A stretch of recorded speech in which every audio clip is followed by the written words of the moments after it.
Yo, ohayo gozaimasu, konnichiwa, konbanwa, minasang. Balik lagi bersamaku Ganbaro Official des.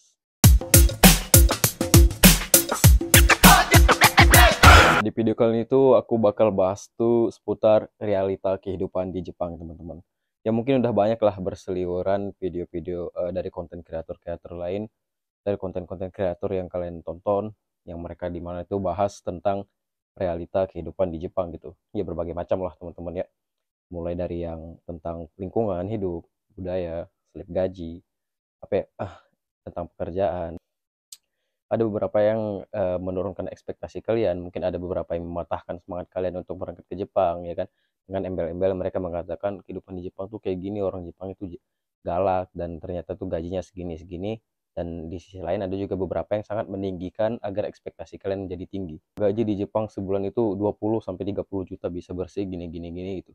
Agar ekspektasi kalian tinggi gitu. Jadi itu di sini aku bakal bahas secara clear gitu ya.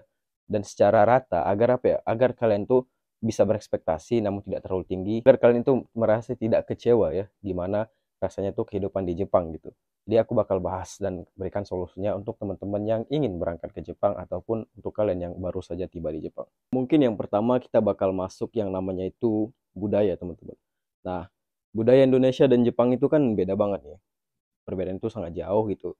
Jadi itu ya karena kita mungkin ingin bekerja ke Jepang, kita wajib tuh pelajarin dulu tuh, ketahui dulu seperti apa budaya di Jepang. Nah, nah ketika kita udah sampai di Jepang, ya kita harus menghormati dan respect lah terhadap budaya mereka gitu. Bukan berarti kita harus mengikuti budaya mereka yang jelek juga gitu, ya, yang di luar dari ajaran budaya dan kepercayaan kita, nggak harus gitu. Intinya kita harus respect dan hormati budayanya tanpa harus menghina gitu kan, dan juga mengikuti yang buruk-buruknya ya, jangan diikutin. Nah, itu untuk budaya teman-teman. Ya kalian bakal bisa cari tahu sendirilah gimana budaya di Jepang. Nah, untuk yang kedua itu mungkin dari lingkungan hidup ya. Jadi itu banyak konten kreator di luar sana bilang kayak lingkungan kehidupan di Jepang tuh kayak membosankan, monoton gitu kan. Orang-orang itu kayak yang nggak kayak di Indonesia lah yang friendly gitu kan. Ya memang ya seperti itu lingkungannya, budaya mereka gitu kan. Ya pada dasarnya orang Jepang tuh memang nggak suka yang ribut-ribut gitu. Jadi kalau mereka tuh pengennya tentram, lingkungan damai gitu. Jadi kita harus bisa apa ya? Tidak harus bisa beradaptasi dengan lingkungan gitu kan. Harus bisa tunjukkan rasa respect kita terhadap peraturan yang dibuat gitu. Jangan kita bawa budaya kita yang biasa itu kayak gitaran di luar gitu beribut. Tapi di Jepang kan nggak ada kayak gitu kan. Kayak gitaran di luar, nongkrong depan rumah gitu. Biasanya kan itu bakal mendatangkan apa ya? Ketidaknyamanan bagi tetangga sekitar gitu. Yang dimana kita tahu orang Jepang ini tuh ya memang nggak suka gitu kan keributan apalagi di malam hari gitu. Jadi kita harus bisa beradaptasi dengan lingkungan lah gitu kan.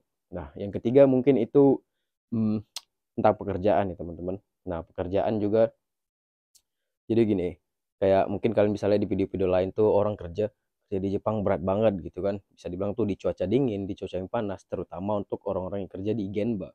Kerja di Genba itu apa Kak? Kerja di Genba itu orang yang kerja di luar ruangan teman-teman. Seperti mungkin bangunan, contohnya kan pembangunan jalan, pembangunan rumah, itu yang dibilang Genba, kerjanya itu di luar ruangan teman-teman. Nah, jadi itu mungkin yang Genba ini mungkin lebih berat ya. Karena faktor suhu juga kan. Jadi kalau saat musim dingin itu memang berat banget, tahan banget gitu kan. Kedinginan. Tapi namanya juga kerjaan mau gak mau harus kerja. Mungkin sama aja sih di dalam pabrik juga nggak selamanya enak teman-teman. Bukan berarti di dalam ruangan itu apa ya? Bukan berarti di dalam ruangan itu selalunya enak gitu. Kita kan pasti ada faktor internal gitu. Seperti apa di dalam, seperti apa kerja di sana gitu teman-teman. Jadi mungkin ada yang bilang tuh kayak orang Jepang tuh kibisi banget, berat banget gitu teman-teman. Jadi aku nggak langsung kasih solusinya di sini, aku bakal nanti berikan solusinya tuh di akhir ya. Jadi itu aku bakal bahas apa aja yang biasa dibicarakan orang-orang tuh tentang realita kehidupan di Jepang gitu. Jadi kalau kerjaan tuh seperti itu teman-teman. Ada yang di luar, ada yang di dalam. Sama aja sih kayak di Indonesia gitu. Oke, berikutnya itu bisa dibilang tuh soal gaji ya teman-teman. Nah, jadi tuh ini yang paling banyak ya diperdebatkan, bukan diperdebatkan sih, ini yang paling banyak dibicarain orang-orang gitu ya. Mungkin kalian sering lihat ya konten-konten kreator yang di luar sana tuh yang selalu spill slip gajinya mereka gitu. Jadi kayak aku sebulan dapat sekian juta, aku sebulan dapat sekian juta gitu. Ya itu balik lagi ke mereka masing-masing terserah gitu ya kan. Cuman aku nggak pernah mau buat video kayak gitu. Karena kenapa? Ya karena aku nggak akan pernah buat video kayak gitu teman-teman, karena kenapa nanti aku jelasin di akhir video kenapa aku nggak mau buat video slip apa ya, spill slip gaji gitu, berapa pendapatan aku per bulan gitu, aku nggak akan pernah mau buat yang seperti itu teman-teman. Next itu hubungan sosial teman-teman. Ya seperti yang kita tahu juga orang Jepang ini tuh orang itu rata-rata tuh apa ya, tidak terlalu suka bersosialisasi dengan orang asing, jangankan orang asing, sesama mereka aja itu kadang jarang ya teman-teman. Itu nggak yang seperti kita lihat tuh yang di Indonesia, yang dimana walaupun baru bertemu orang asing bisa kayak akrab, hey bro gitu kan, ini no bro, kayak hey bro anak mana bang gitu kan, sinilah nongkrong gitu. Nggak kayak tapi di Jepang nggak kayak gitu teman-teman. Jadi ya itu juga harus kita hormati, kita juga nggak bisa sembarangan ngobrol sama orang teman-teman ya. Yang jadi kita janganlah bikin kayak orang Jepang itu dengan orang Indonesia, ya pasti beda teman-teman. Nah, nah di sini aku bakal kasih solusi untuk kalian ya teman-teman, yang mungkin dari beberapa masalah yang aku bahas di atas tadi, yang mungkin kalian udah pernah lihat konten kreator lain bahas seperti itu, dan mungkin kalian jadi apa ya, jadi ekspektasinya jadi menurun gitu kan. Oh ternyata nggak sesuai ekspektasi ya, padahal aku tonton di video yang ini padahal ekspektasi aku tuh gaji di Jepang tuh sekian-sekian gitu kan, kehidupan di Jepang tuh kayak gini, orang Jepang tuh gini-gini gitu kan. Nah, jadi itu aku bakal kasih solusinya teman-teman ya, biar kalian sadar dan tidak berangan-angan gitu, dan tidak kecewa. Oke, jadi aku bakal kasih solusinya gitu teman-teman. Kalau untuk budaya ya seperti yang aku udah jelaskan di atas, kalian hormati, respect budayanya, tidak perlu kita ikutin budaya yang jelek gitu kan. Jadi kita percayain aja budaya dan ajaran untuk kepercayaan kita masing-masing teman-teman. Itu aja sih. Nah, untuk budaya ya simple lah kalau untuk budaya teman-teman ya kan. Nah, masalahnya itu tuh paling banyak itu di masalah pekerjaan dan juga gaji teman-teman. Ini yang sering dikeluhkan para apa ya, kensuse. Ini sering dikeluhkan pada para tuh orang-orang yang ingin bekerja ke Jepang dan yang baru bekerja di Jepang gitu. Mereka shock gitu kan, mungkin dengan apa yang dijanjikan dengan apa yang di realita itu tidak sesuai gitu kan. Akhirnya apa? Akhirnya kecewa, depresi, kehilangan semangat. Banyak yang seperti itu ya kan. Nah, jadi sebenarnya tuh simple aja teman-teman. Jadi tuh tanamkan dalam pikiran kalian tuh bahwa itu ya dimanapun kita bekerja, ya kan. Jangan selalu kita berekspektasi tinggi gitu. Meskipun terdengar memang gajinya besar. Ya benar ya kan, di Jepang tuh gajinya jauh lebih besar dari di Indonesia gitu kan. Nah, jadi supaya tidak kecewa, tanamkan aja bersyukur gitu. Oh iya ya gitu kan. Mungkin iming-iming dijanji bakal dapat gaji 20 ya kan, 25, tapi pas sampai di Jepang ternyata cuma 15. Mungkin ada yang di bawah itu, masih banyak yang di bawah itu gajinya. Potongannya gede gitu. Tapi ya balik lagi ke diri kita, gimana cara kita mensyukuri gitu kan. Nah, gimana cara kita mengelola keuangan kita gitu. Kita mau depresi, mau marah-marah juga ya gaji kita nggak akan tetap naik gitu. Intinya apa? Intinya kerja yang lebih keras gitu. Berikan yang terbaik agar apa? Agar dilirik mungkin, oh ini bagus kerjanya gitu kan, gajinya dinaikin atau mungkin dapat jabatan yang bagus teman-teman. Karena nggak ada kita baru sampai di Jepang kerja gitu mau langsung gaji gede, ya nggak ada. Jangankan di Jepang, mungkin di mana-mana juga kayak gitu. Nah, jadi selalu gini, selalu kita terapkan, oh iya, nggak apa-apa lah mungkin dapat cuma 13 mang gitu kan, 13 juta gitu kan. Yang mana waktu ekspektasi 25, tapi ternyata ya potongan-potongan 13 atau potongan-potongan 14. Ya syukurin aja. Syukur-syukur kan di Indonesia bahkan masih banyak yang di bawah UMR gitu. Sedangkan kita dapat 13 juta sebulan tuh ya alhamdulillah gitu kan, kerja lebih giat lagi gitu. Semakin banyak kita tuh mensyukuri dan mengambil aksi daripada kita mengeluh, daripada kita sesuai ekspektasi gini gitu kan, lebih baik kita kerja lebih giat gitu kan. Nah, karena kalau mengeluh pun gaji kita nggak akan naik teman-teman. Nah, seperti itu, jangan jangan terlalu berharap pada apa yang kalian lihat di video-video yang mereka spill gitu teman-teman. Jangan seperti itu. Apa ya, karena kenapa ya, rezeki orang kan beda-beda teman-teman. Nah, makanya aku tadi bilang aku nggak akan pernah mau spill yang namanya itu slip gaji. Itu sensitif gitu. Jadi kalau aku spill gaji aku segini, ntar kalian tonton videonya kan. Nah, kalian ke Jepang nih, kok gaji aku dapat nih segini ya? Katanya rata-rata di Jepang tuh gajinya segini. Aku nonton video Ganbaro official tuh. Nah, jadi kalian kecewa sama aku kan. Nah, beda tempat, beda orang, beda pekerjaan, udah pasti beda rezeki ya teman-teman. Jadi itu sih yang harus kalian tanamkan dalam pikiran kalian gitu. Untuk kalau kalian memang benar-benar ingin kerja ke Jepang untuk merubah nasib. Ya janganlah kita pakai mental-mental yang suka mengeluh gitu. Tunjukkan kalau kita ini mental-mental pekerja yang punya tanggung jawab yang besar gitu ya. Makanya aku tuh selalu sarankan ya kalau bisa mandiri ataupun bisa Tokutegino, kalian sebaiknya Tokutegino teman-teman. Seperti yang kalian tahu tadi kan, mungkin eh, aku tuh lingkungan hidupnya gak enak gitu kan, orang-orangnya pada toksik gitu kan, gak peduli satu sama lain, senpainya juga pada gak bagus gitu kan. Nah kalau kalian Tokutegino di sini kalian mungkin sekitar setahun atau mungkin ya 10 bulan ya kan, kalian nggak betah, memang udah nggak tahan lagi, nggak cocok banget gitu kan, udah nggak kuat ya, kalian mungkin bisa pindah perusahaan, cari lingkungan dan perusahaan yang lebih bagus, yang kalian dimana merasa kalian itu nyaman dan dihargai teman-teman.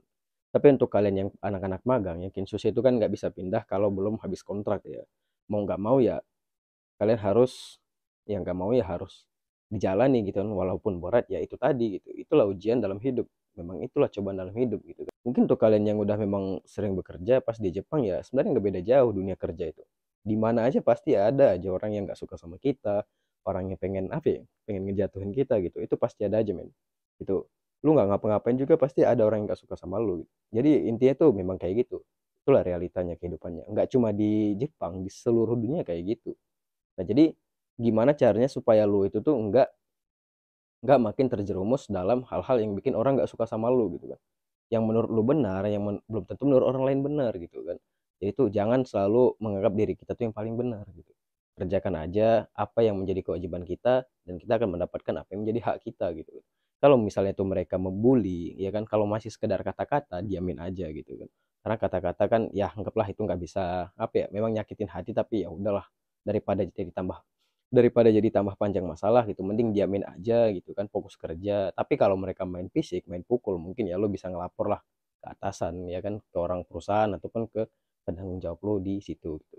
Nah seperti itu aja sih gitu intinya tuh fokus pada diri sendiri fokus kerja gitu biarin orang mau ngomong apa aja tentang lo yang penting lo fokus sama diri lo dan lo nggak ngerugin orang lain itu aja sih. Ada juga mungkin mungkin beberapa kayak monoton banget ya kerja di Jepang gitu kan kayak kerja pulang tidur bangun kerja lagi gitu ya sebenarnya itu ya jangan jadikan alasan untuk lo tuh menjadi kayak galau gitu kan untuk lo stres gitu lo bisa banyak sekali hal yang bisa lo lakuin apalagi lo udah sebenarnya tuh lo harus bangga lo udah apa ya lo udah menginjakkan kaki lo di Jepang lo tuh harus bangga jangan hanya karena rasa sepi ya kan nggak punya teman atau nggak punya pacar bikin lo tuh kehilangan motivasi untuk ya kalau kerja kerja pulang ya tidur istirahat kalau waktu luang ya bebas lo mau ngapain gitu kan mungkin lo bisa keluar jalan gitu kan sama temen lo kalau nggak punya temen ya nggak apa-apa juga sih kadang jalan-jalan keluar sendiri juga seru kok gitu kan selagi ya lo tuh ngerti selagi ya lo tahu kemana tujuan lo untuk jalan gitu kan aman-aman aja kok ya happy happy aja aku juga tinggal sendiri gitu kan kadang aku main juga pergi sendirian gitu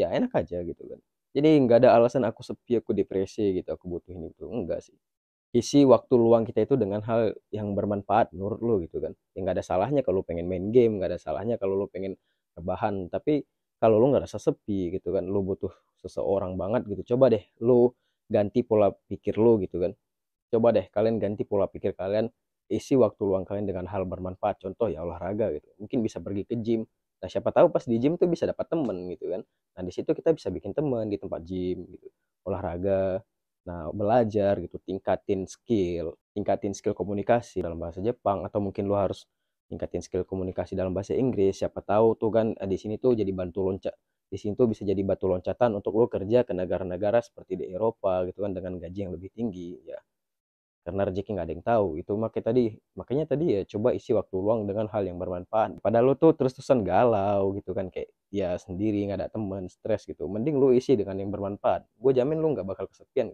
karena lu punya kesibukan-kesibukan yang harus lu jalanin setiap harinya gitu jangan sampai yang namanya itu terjerumus ke dalam hal-hal yang menyulitkan hidup lu gitu kan ya lu tau lah budaya di sini tuh gimana ya yang dimana tuh ya nggak apa-apa untuk konsumsi alkohol gitu kan yang mungkin yang apa ya yang dimana tuh bisa dibilang lu tau lah gitu kan gimana sisi gelapnya tuh di Jepang janganlah sampai lu kecanduan dan terjerumus ke dalam hal-hal yang akan persulit hidup lu nggak ingat aja gitu kan perjuangan kalian ke sini tujuan kalian untuk ke sini tuh untuk apa ya untuk keluarga kan punya tanggung jawab jadi terlepas dari itu janganlah sampai kalian tuh melenceng dari itu gitu ya walaupun mungkin kalian sudah terjun ke dunia itu tapi jangan pernah lupakan tanggung jawab gitu kan kalian punya tanggung jawab di rumah, kalian yang udah berkeluarga mungkin punya keluarga di rumah, yang belum keluarga mungkin harus biayain orang tua, adik, sekolah gitu. Jadi selalu pikirkan itu agar tidak terjerumus terlalu dalam ke dalam kenikmatan dunia itu ya. Kalian pasti tahu lah gimana kenikmatan dunia di Jepang. Mungkin untuk kalian yang belum tahu nanti kalian bakal tahu ketika kalian sudah sampai di sini. Jadi jangan sampai terjerumus terlalu dalam teman-teman ya.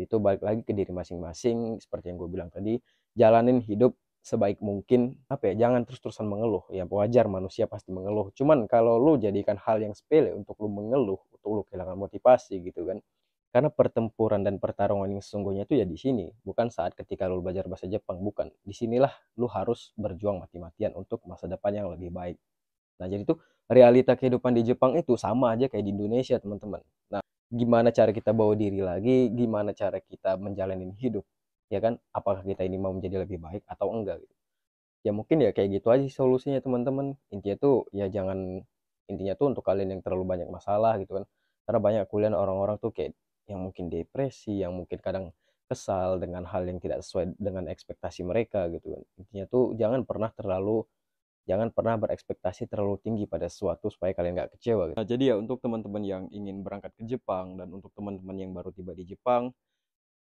semangat terus, jangan sampai video-video yang berseliweran di sana, video-video dari konten kreator lain yang mengatakan bahwa kerja di Jepang itu seperti ini, jangan sampai itu merusak dan menghancurkan semangat kalian gitu, atau menjatuhkan ekspektasi kalian teman-teman. Seperti video yang aku bilang tadi, kalian dengerin aja apa yang aku bilang, memang seperti itulah kehidupan yang berjalan teman-teman.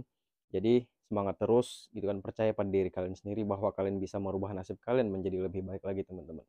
Minasan nara dekiru to omoimasu. 最後まで見てくれてありがとうございました。次の動画でまた会いましょう。バイバイ。